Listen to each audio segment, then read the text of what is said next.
Magandang araw po sa ating lahat. Welcome po sa ating Systematic Theology.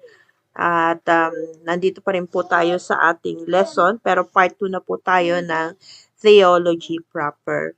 So, pag-aaralan po natin sa araw na ito, ano yung mga pangalan na in-associate kay God from Old Testament to New Testament. And also, tignan natin ano yung mga attributes ni God at ang kanyang character bilang isang pagiging Diyos. And next week siguro i-topic na natin yung Triune God kung mahaba-haba pa yung pag-aaralan natin ngayon. Okay? So let's dive in at mag-umpisa na po tayo. Who God is, what are the attributes of God and His names depending on how He manifests Himself. So, tignan natin yung mga names associated only for God. And one of these is Jehovah or Yahweh. Actually, ang Yahweh, nung nag-aaral pa ako sa seminaryo, hindi binabanggit nila ito at hindi ganito ang pagkaka-spelling ng Yahweh na may vowels. Ang pagkaka-spelling ng Yahweh is Y-H-W-H. Yan lang. Wala yung A, wala yung E. Kasi sa Hebrew, wala talaga silang vowel. Kaya ganyan lang ya, Y-H, tapos W-H, Yahweh. So, in-spelling na lang yan ng Yahweh sa Griego. Meron na nilagay ng mga vowels. Pero sa Hebrew manuscript, wala po yung mga vowels. At hindi nila pwedeng tawagin si God ng Yahweh kasi napaka-extreme na pagiging Diyos. Kumbaga, parang nakakatakot siya banggitin. Parang ganun. Kaya para mabanggit nila ang name ni God, ginagamit nila ang Jehovah. Na ang English translation nito ay Lord. At ito ay unang-una nating makikita na nabanggit sa Bible sa Genesis chapter 2 verse 4. Yung salitang Jehovah or Yahweh. Now, next na pangalan ni God, Elohim, means the strong one, the mighty one. Okay? At nabasa natin yan sa Genesis chapter 2 verse 4. Doon unang-unang binanggit ang pangalang Elohim. Next is the Adonai. Ang English translation nito is Lord, means master. At meron yan makikita sa Genesis chapter 15 verse 2, Deuteronomy chapter 6 verse 4. Other names of God based on how He manifests Himself in Old Testament. Kasi nung unang panahon, ganito po yan, Depende kasi yan kung paano nakilala nung isang author or writer ng book in the Bible yung pagiging Diyos ni God. So, kapag tinawag niyang El Elyon, kasi El Elyon, ito kasi yung nakita doon sa Book of Isaiah chapter 14:14.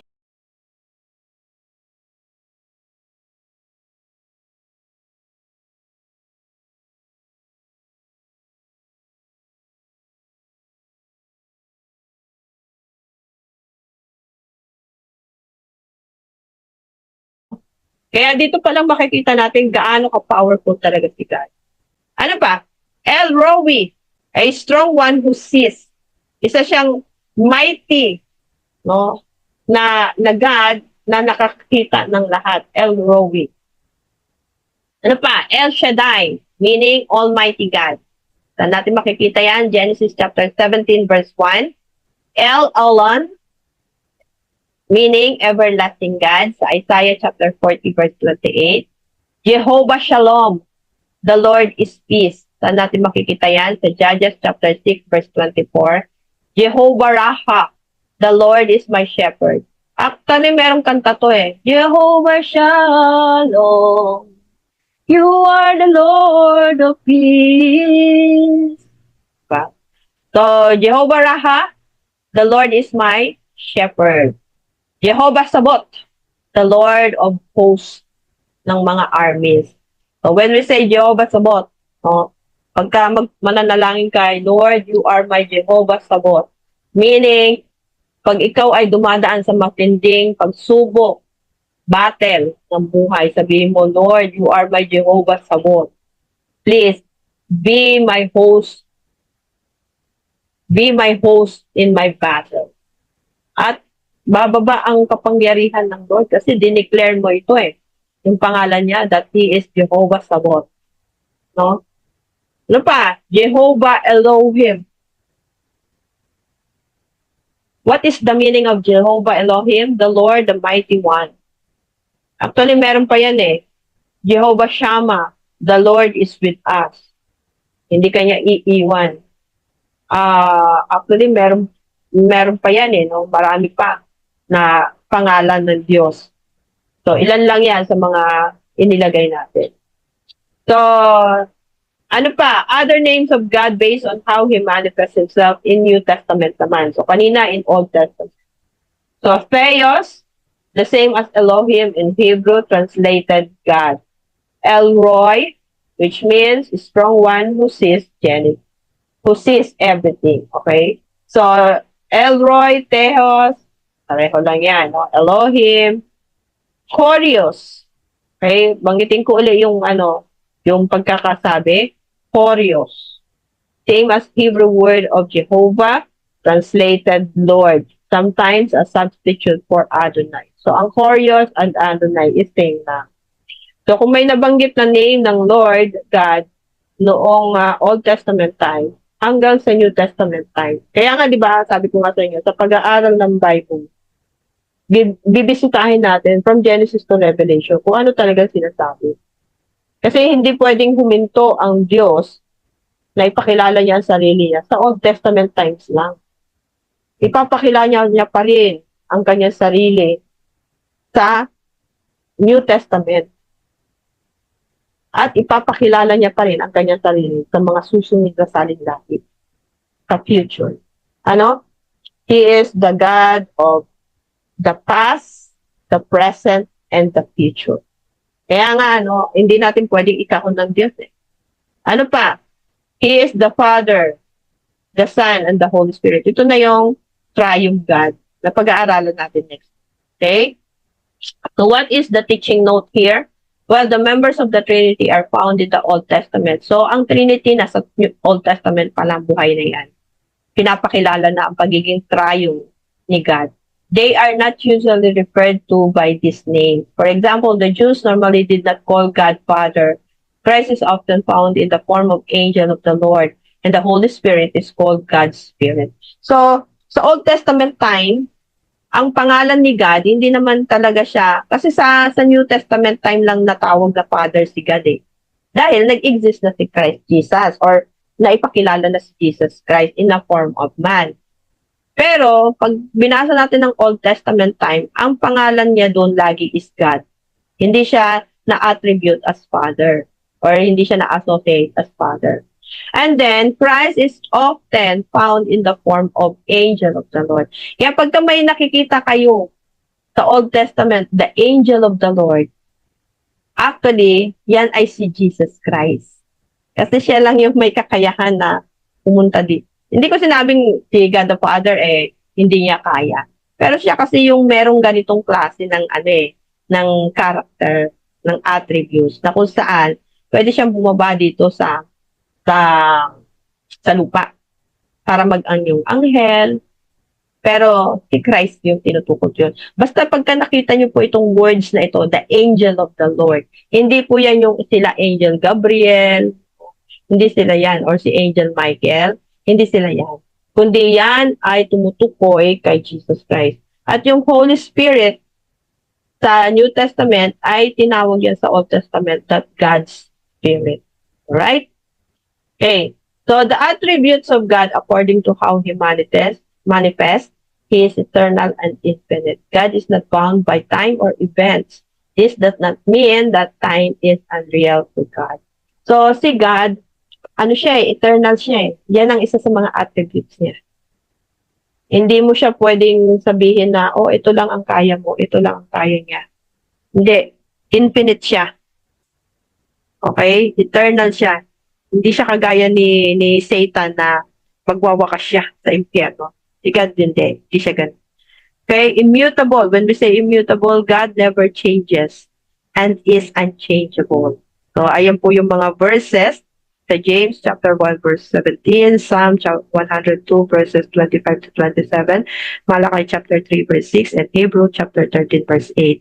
God is omnipresent. When we say omnipresent, by the way, ang Tagalog ng immutable ay hindi nagbabago. Okay? So, pag sinabi ng Lord, siya ay merciful. Merciful siya hanggang matapos na lang. Kapag sinabi ng Lord na siya ay mapagmahal na Diyos, hanggang matapos na lang ang mundo, lalabas at lalabas yung kanyang pagiging mapagmahal na Diyos. Okay? Ano naman ang omnipresent? Isa rin to sa mga attribute or pagkakakilanlan kay God.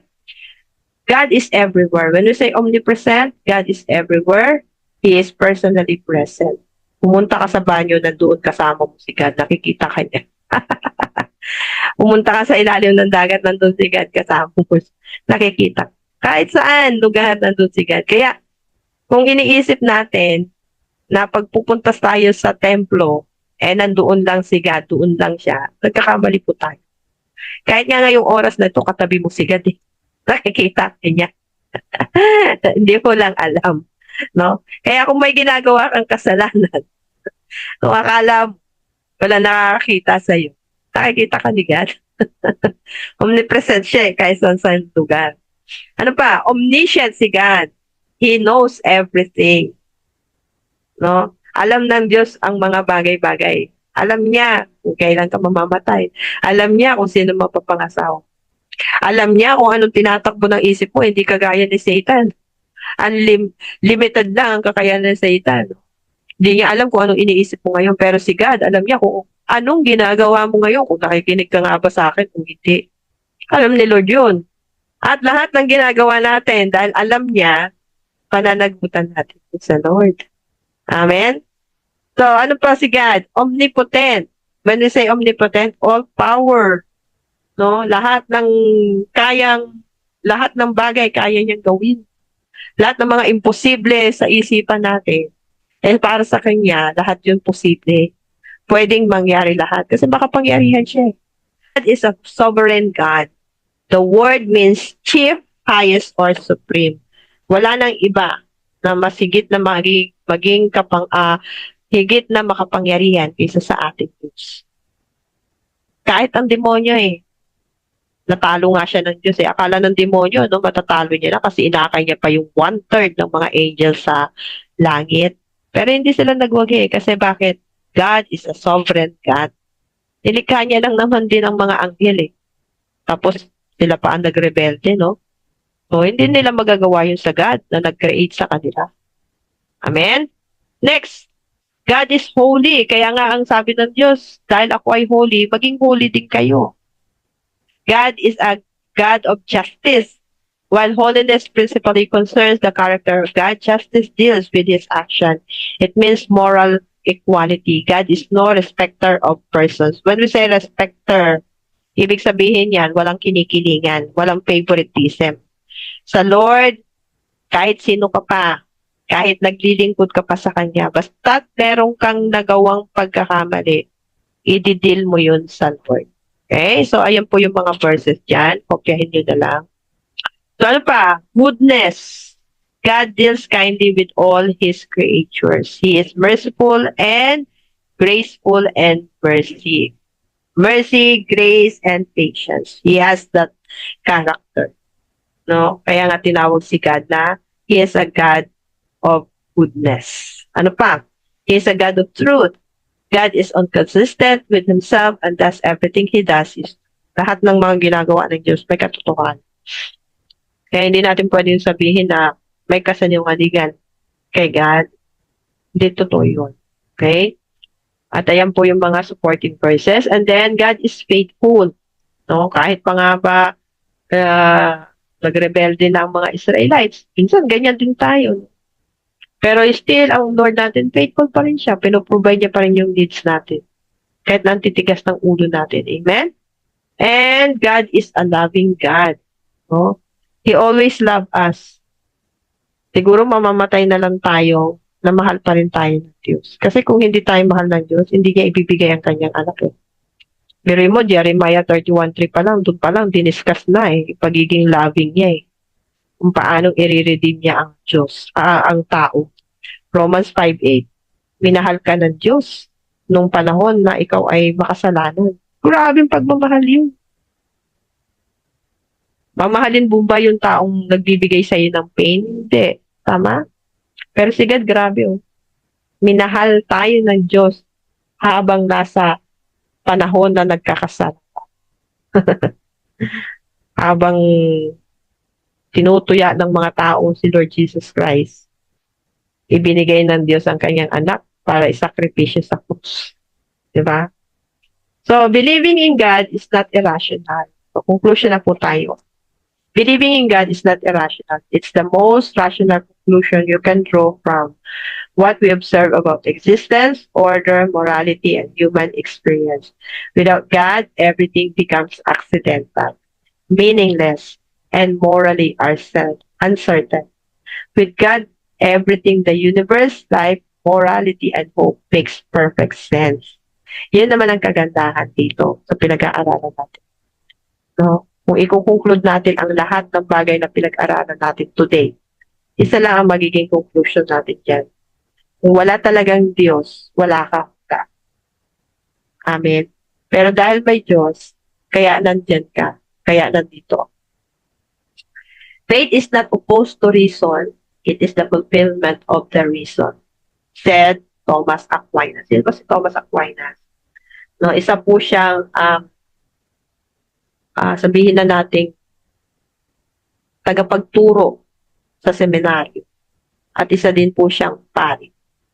Sabi niya, Aquinas taught that faith and reason are not enemies but complements. Yung pananampalataya at yung pagre-reason out natin sa mga argumento, hindi dapat ito magtutulak para lalo tayo ma-confuse. Kundi ito dapat ang nagtutulak para ipagdugtong-dugtungon natin ang lahat ng bagay. At mag-come up tayo ng isang matibay na pananampalataya na ang Diyos ay nag-i-exist. He believed true reason always leads to God because God is the source of all truth. Ang Diyos lang ang nakakaalam ng lahat ng bagay. Kahit na ang dami-dami pa nating gustong alamin patungkol kay God. Pag namatay tayo, tanong na natin lahat yan kay God. Sa ngayon kasi hindi natin talaga yan maitatanong lahat eh. Kasi hindi naman tayo all-knowing. Hindi tayo kagaya ni God na omniscient, omnipotent, omnipresent. Diba? Pero dahil tayo ay limited ang kakayahan, dahil tayo at created ng tayo God, na nating masyadong bigyan ng pansin yung mga argumento ng iba. Kagaya ng mga argumento ng iba na di talaga Diyos, si Jesus Christ. Pag-aaralan natin yan next week. So na tayo sa triune God. No? Yung pagiging triune ni God. So next week yan, tignan natin kung ano kung paano naging isa si Father, si God, at Spirit in a three distinct persona. Iisang Diyos, pero magkakaiba sila ng pagiging person. Okay, so yan lamang po yung ating pag-aaralan for tonight. And thank you sa lahat ng mga panunood ninyo, pagsusubaybay. So sana po mag-like kayo, mag-comment, mag-share, and subscribe. At malaking tulong po ito para sa amin, para ipalaganap pa yung mga patungkol sa ating pan.